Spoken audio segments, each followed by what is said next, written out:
Então eu começo dizendo que o senhor Toffoli está resvalando para o crime de prevaricação. Alguém dirá, mas como dizer-se uma coisa dessas? Não, o escândalo não está em dizer isso. O escândalo está em, havendo isso, não deveria haver, ficar por isso mesmo. Dizer que alguém prevarica, seja quem seja, ou está caminhando para a prevaricação, ou está aparentando um desvio de comportamento como magistrado, qual é o problema de nós apontarmos esse tipo de absurdo? O que fez, depois de ter feito algumas coisas que para mim foram decepcionantes e coisas que eu não previa, pela consideração que sempre tive pelo senhor Toffoli, Dias Toffoli, desde os tempos em que o conheci ainda rapaz, como assessor jurídico da bancada do PT na Comissão de Constituição e Justiça da Câmara. Ali parecia, e sempre pareceu depois dali, até um determinado momento, que eu estava diante de alguém de boa família, de bons princípios, de honestidade moral e intelectual, e que iria longe, no melhor sentido da expressão, e voaria alto, ainda num sentido melhor da expressão. Hoje vejo erros cometidos, continuo a dizer que prefiro dizer erros cometidos, mas às vezes os erros resvalam para a ilicitude. A prevaricação é um ilícito que é praticado pelo funcionário público, seja ele da estatura que for, quando ele ou faz o que não deve, ou não faz o que deve, isso é importante, para satisfazer um sentimento ou interesse pessoal. Isso é o que diz a lei penal. Então, se eu sou um juiz, e não sou, e eu vou julgar alguém que é meu amigo, com quem tenho vínculos de qualquer natureza, e aqui não vou entrar no mérito de que tipo de vínculos estamos tratando, eu tenho que cumprir o meu dever, sob pena de, se eu não tiver isenção, se eu não tiver imparcialidade, se eu não tiver a capacidade de ser justo para favorecer alguém, porque eu tenho um sentimento que me leva a isso, ou eu tenho um interesse que me leva a isso, eu pratiquei o crime de prevaricação. O que nós estamos vendo, já falei sobre isso ontem e vou não repetir, mas trazer um argumento a mais. O que nós estamos vendo é um absurdo. No caso envolvendo o ministro Alexandre de Moraes, a família dele, terceiras pessoas, num episódio ocorrido no aeroporto de Roma. Esse episódio ocorrido no aeroporto de Roma podia ser do conhecimento público nacional, desde que as imagens captadas pelas câmeras de segurança do aeroporto de Fiumicino, denominado Aeroporto Leonardo da Vinci de Roma, sejam exibidas e vistas por todos, todos conhecerão o fato acontecido no aeroporto de Roma. Ninguém terá que ficar acreditando ou duvidando em ninguém ou de ninguém. As imagens falarão por si sós. As imagens mostrarão os fatos e diante dos fatos virão as consequências, se houver consequências que devam entrar no âmbito do Poder Judiciário. É muito simples o que nós estamos. Ora, o que fez o ministro Toffoli? Relator de um inquérito, não é processo penal instaurado. O processo penal ainda não existe. O que fez o ministro Dias Toffoli? Admitiu como assistente do Ministério Público aquele que se diz vítima. Quem? Seu colega de relação íntima no tribunal, Alexandre de Moraes. Em primeiro lugar, não se admite assistente do Ministério Público, o auxiliar da acusação, antes de o processo ser instaurado. E o processo só está instaurado e em vigor quando for recebida a denúncia oferecida pelo órgão da acusação, como regra geral, o Ministério Público, seja o Ministério Público Estadual, seja o Ministério Público Federal, sejam os procuradores do Ministério Público, sejam os procuradores gerais da República, dependendo da competência em que o processo tramitará. Muito bem. Portanto, não cabe assistente do Ministério Público no inquérito. Em segundo lugar, não está caracterizada, do ponto de vista fático, a situação das pessoas envolvidas. Quem é vítima e quem seria o agressor ou o acusado, por enquanto não se sabe. não se tem condição de saber.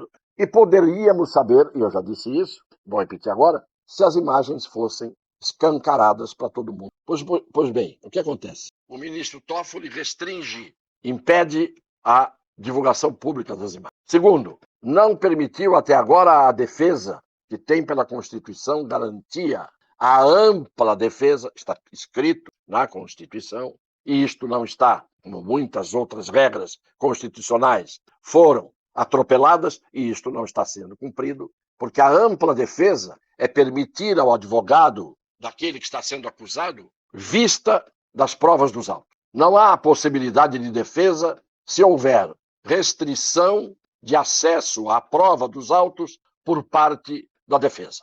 Em segundo lugar, se não há, pelas imagens, vítima, é preciso que não haja instauração de processo. E quem faz isso? O Ministério Público. A Procuradoria-Geral da República, que não ofereceu denúncia para a abertura do inquérito e até agora não teve acesso às imagens. Isto é, o Ministério Público, que é o órgão de acusação, também não pôde ver as imagens. E agora o que fez o ministro Dias Toffoli? Mandou a Polícia Federal, e isto é não apenas um absurdo, mas é um escândalo do ponto de vista jurídico, mandou a Polícia Federal indicar um perito para mostrar as imagens às partes. O perito não tem, indicado pela Federal ou não tem o direito de mostrar nada a ninguém. O direito das partes verem o que consta dos autos é sagrado, sob pena de nulidade. Pior ainda, o senhor Alexandre de Moraes, que seria no início vítima, aparece num vídeo ameaçando, tanto que a pessoa diz: o senhor está nos ameaçando, menino? O senhor está nos ameaçando? E ele vira-se de bandido. Isto é o que a gente viu. Ora, se os adversários, os antagonistas, os acusados pelo ministro fizeram isto ou muito mais do que isto, venham as imagens e nós estaremos aqui dizendo: tem que ser processados, punidos e condenados aqueles que agrediram ou ofenderam o ministro. Sem dúvida nenhuma. O que não pode é a quebra da igualdade, a quebra da legalidade, colocando-se o, por enquanto, tido como ministro Alexandre de Moraes, como assistente do Ministério Público, dentro de um inquérito que corre no Supremo e não deveria correr no Supremo, porque o inquérito tem que correr perante a autoridade policial, o processo é no judiciário. E não vou aqui discutir a competência, se há ou não competência por prerrogativa de foro ou de função. Eu vou apenas discutir que não é possível absolutamente restringir-se a exibição das imagens, o acesso à prova a quem quer que seja, à defesa ou à acusação. O Ministério Público não pôde ver e a defesa não pôde ver. Por quê? Porque o ministro Dias Toffoli disse que não. E ele não tem o direito de dizer que não, sob pena de ele estar descumprindo o seu dever. E isto é grave. Pior ainda, se o inquérito está no Supremo Tribunal Federal, quem pode impedir que o ministro Alexandre de Moraes, que é um dos ministros do Supremo Tribunal Federal, tenha acesso aos autos? Quem pode impedi-lo? Se ele quis ver, já viu, porque ele é do Supremo. Está correndo no Supremo, não há quem possa impedi-lo de ter visto ou de ver, se quiser ver, se não viu, a prova dos autos. E aí nós estamos diante do absurdo de que alguém que se apresenta como vítima é membro de um tribunal que vai julgar o caso, e o alguém que se apresenta como vítima não se dá por impedido para julgar, e os seus colegas, evidentemente, estão todos impedidos de julgar o caso. Porque são amigos íntimos, são colegas de tribunal.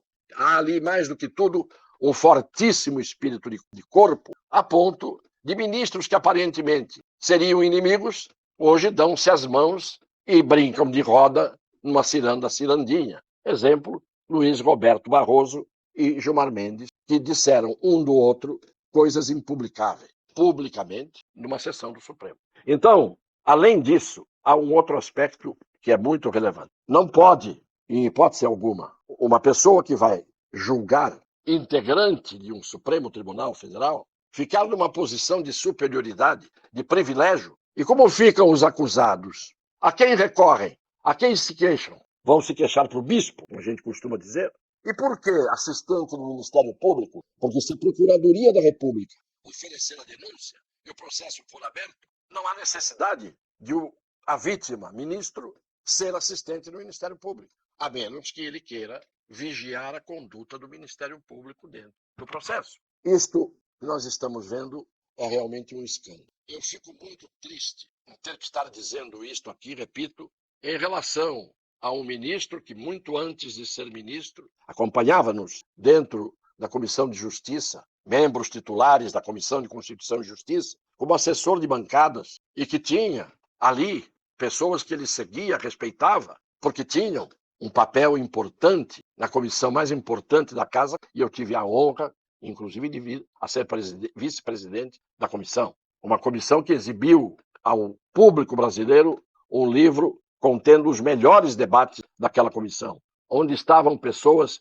de altíssimo nível, e eu vou mostrar isso numa das próximas lives. Pois bem, é triste ter que ver a modificação, a metamorfose que está acontecendo com alguém que mostrava talento, como assessor jurídico da bancada do PT, ainda bem moço, e que confessava a sua admiração pelos deputados, por nós, os mais velhos, mais experientes, que estávamos ali fazendo o nosso trabalho, apontando o que era constitucional e o que era jurídico, que é a função da Comissão de Constituição e Justiça, ou melhor, era no tempo em que havia uma Comissão de Constituição e Justiça para valer. Finalmente, isto em 2 palavras, foi nomeado assessor do senhor Prati, presidente da Petrobras, o senhor Luiz Fernando Neri, que fora demitido por corrupção da velha Petrobras de guerra. E ele, que foi demitido por corrupção, foi agora nomeado assessor do presidente da Petrobras.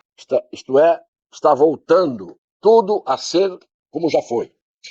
Esse cidadão Luiz Fernando Neri, demitido por corrupção e agora nomeado assessor da presidência da Petrobras, do senhor Prati, João Paul Prati, cabe a esse senhor Luiz Fernando Neri administrar uma verba de publicidade no valor de 150 milhões de reais. Há muito tempo perdeu-se a vergonha no Brasil, perdeu-se o pudor e agiu-se com um descaramento publicamente, e a gente já está quase se acostumando com vergonha, como diria. Isso é uma vergonha, como dizia o Boris Casoy, inutilmente. Porque tudo o que é uma vergonha no Brasil fica por isso mesmo, e quem não tem vergonha jamais se importará em procurar tê-la. Uma vez sem vergonha, virou regra, não há remissão nem recuperação. Lamento profundamente, mas é assim que nós estamos testemunhando a involução do Brasil. Um beijo no coração das pessoas de boa fé.